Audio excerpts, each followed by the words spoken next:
Welcome back. In today's class, we're going to learn how to talk about weather. I've prepared a short conversation that you can practice with your friend or maybe alone.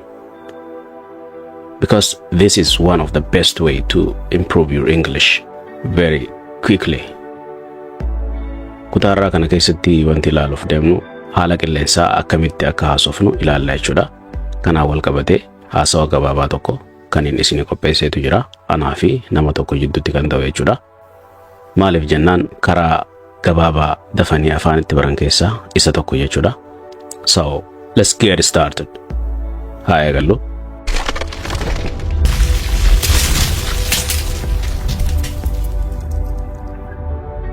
Just to remind you, I'm A, okay? Ani A dha jechuudha.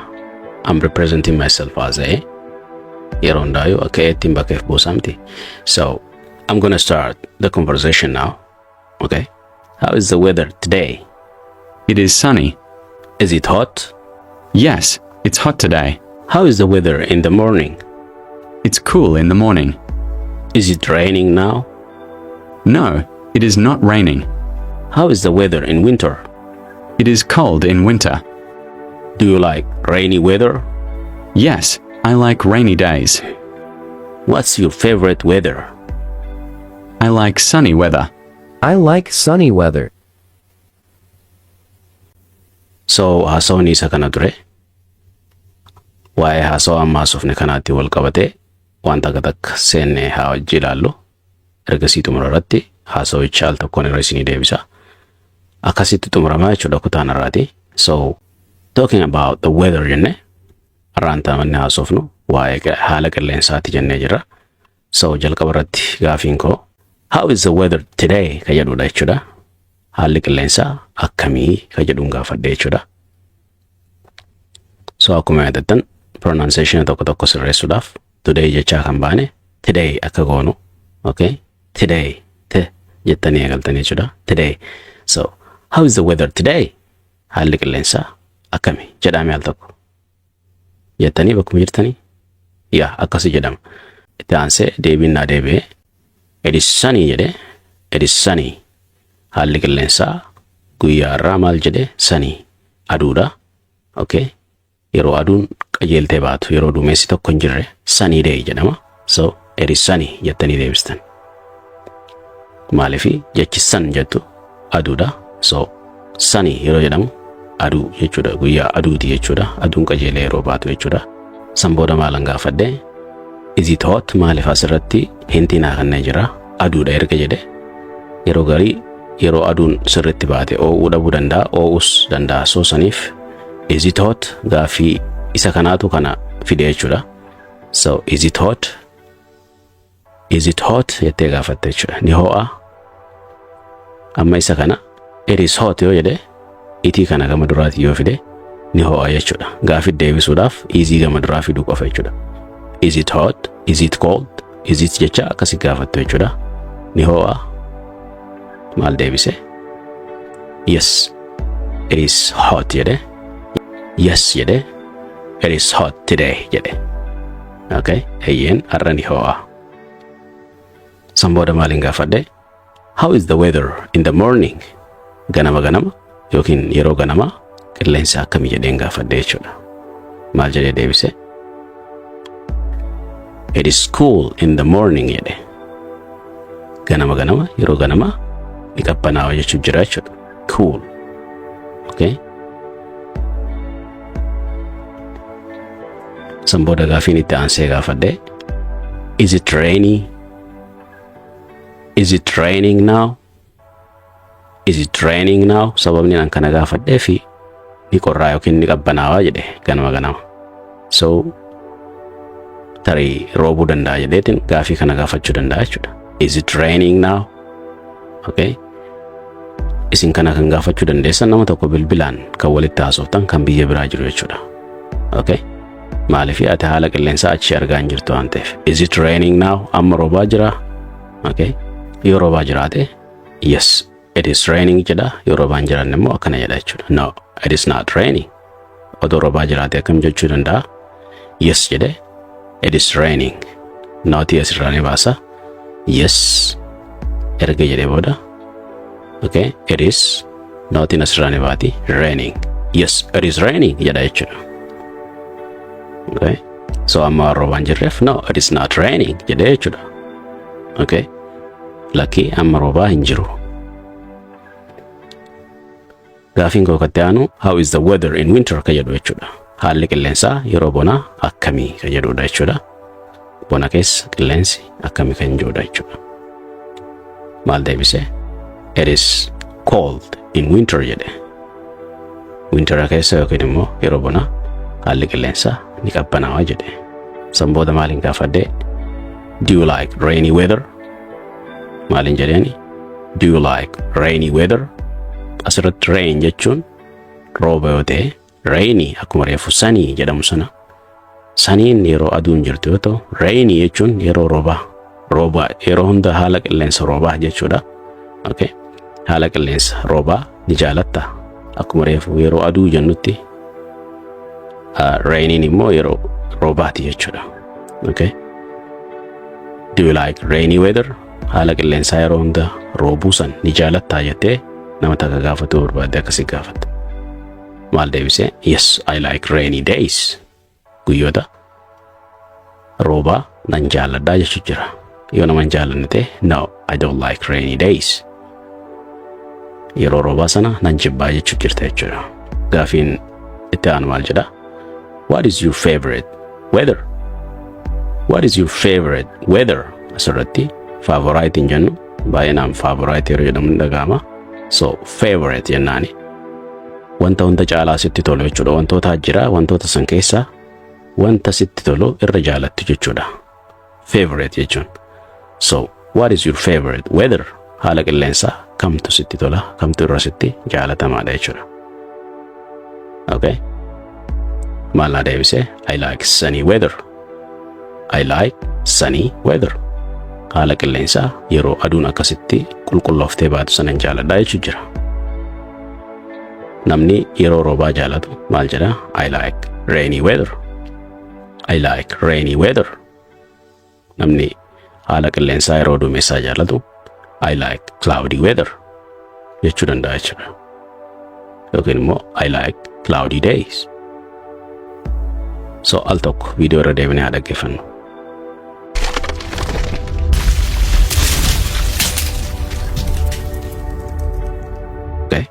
How is the weather today? It is sunny. Is it hot? Yes, it's hot today. How is the weather in the morning? It's cool in the morning. Is it raining now? No, it is not raining. How is the weather in winter? It is cold in winter. Do you like rainy weather? Yes, I like rainy days. What's your favorite weather? I like sunny weather. I like sunny weather. So barumsi keenya kan waa'ee weatheridha yookiin immoo haala qilleensaa jedhu talking about the weather ka jedhu asirratti raawwata. Viidiyoon kun yoo isinitti tole like godhaadha akkasuma hiriyoota keessaniif share godhaadha. Isin immoo wanti isinirraa eegamu bakka jirtanitti namaa wajji shaakalu yoo nama dhabdan ifuma keessanii wajji kophaa teessan teessanii shaakaluu jechuudha. Akka nama A fi B taatanii akkuma nan qindeessa kanatti isinis kophaa keessan teessanii ifitti haasoftu jechuudha. So kuni karaa bareedaa namni tokko afaan dafee itti baruu jechuudha. Barumsa biraatiin yeroo biraa hamma walitti deebinutti yeroo gaarii isiniif haa ta'u nagaan tura. So can I help you yoo siin jedhee akka arginu kanatti si gargaaruu danda'a jechuudha yookiin maal si gargaaru jechuu danda'a jechuudha akka afaan keenyatti. So deebiin ati deebistu kanneen keessaa tokko ta'uu danda'a jechuudha haala ati yeroo san irra jirtu irratti hundaa'ee jechuudha.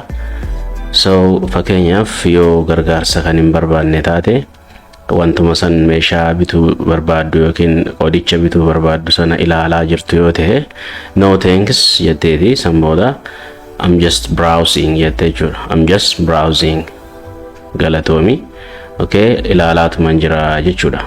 Akkuma agarru kana akkaataan itti dubbisnu no thanks I'm just browsing jenna jechuudha. Ilaalaatuman jira galatoomi amma dura jechuudha. So akkas jennee deebisna yeroo wanta san bituurra murtii bituurra hin gahin jechuudha.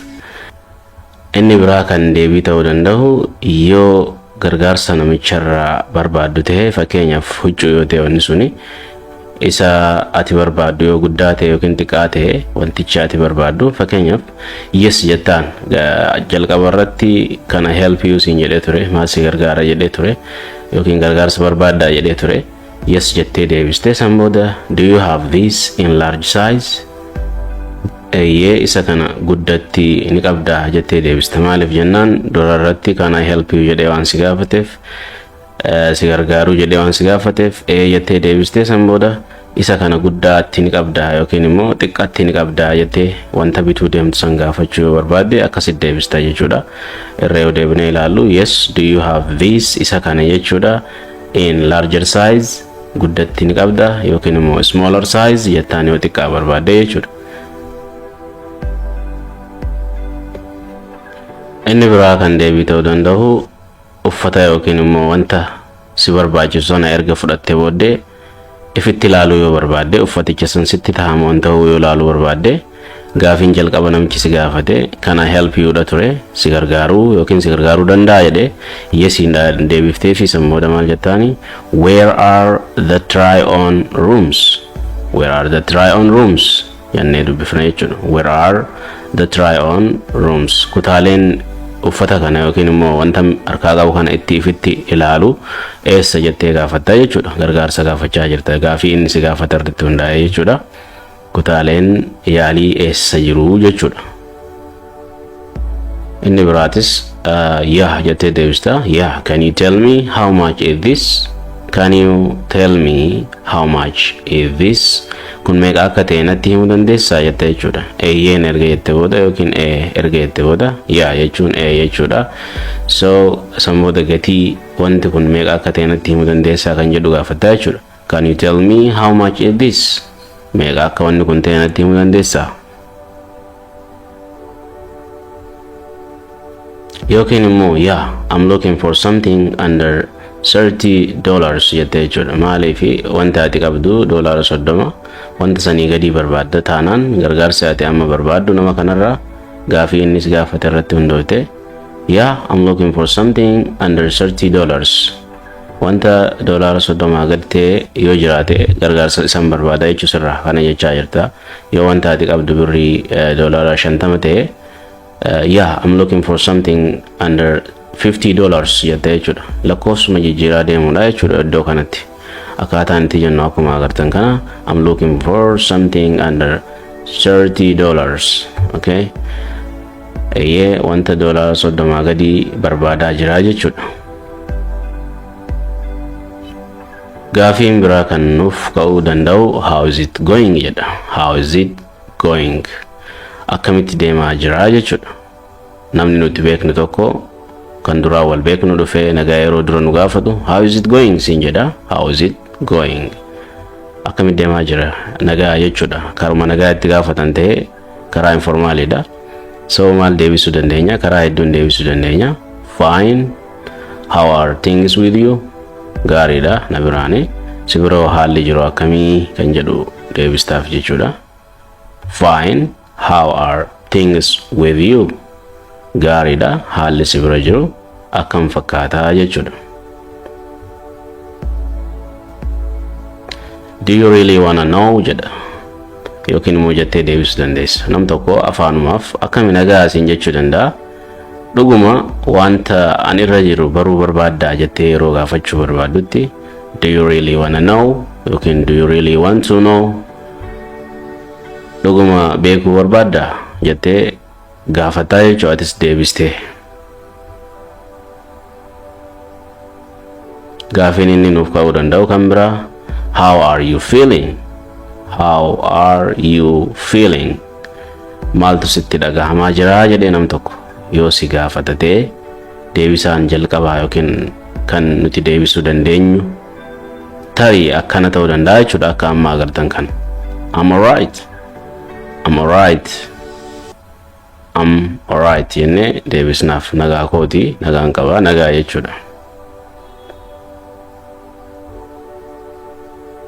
Yookiin immoo like I need a vacation. Like I need a vacation. Kan maal jechuudha? Akka boqonnaa na barbaachisuuti. Maaliif jennaan maaltu si dhagame dee jalqabarra waan na gaafateef wanti an yeroo sanitti an barbaadaa jiru boqonnaa taanaan like I need a vacation. Boqonnaa akka na barbaachisuuti. Yookiin immoo a little depressed. Xiqqoo nan dhiphadhe yookiin dhiphinaan natti dhagahamaa jira jechuudha. A little depressed. Yookiin really awful jettee deebisuu dandeessa. Haala ati irra jirtu haala badaa yoo ta'e, haala namatti hin tolle yoo ta'e really awful dhugumatti hedduu badaadha jettee deebisuu dandeessa jechuudha. Gaaffiin biraa kan nuuf ka'uu danda'u how was your day? How was your day? Akkami guyyaan irraa akkam ture jedhee nam tokko si gaafate really good. Maal jechuudha? Dhugumatti gaariidha yookiin gaarii ture jettee deebisuu dandeessa jechuudha. Dhugumatti guyyaan irraa gaarii really good. Yookiin immoo very productive jettee deebisuu dandeessa jechuudha. Baay'ee bu'aa qabeessa ture jechuudha guyyaan irraa. Yoo wanta barbaachisu akka barbaachisutti hojjettee jiraatte it is very productive jettee deebistaa jechuudha. Barumsi har'aa isuma kana fakkaata. Kutaa itti aantuun hanga walitti deebinutti nagaan turaa isiniin jenna.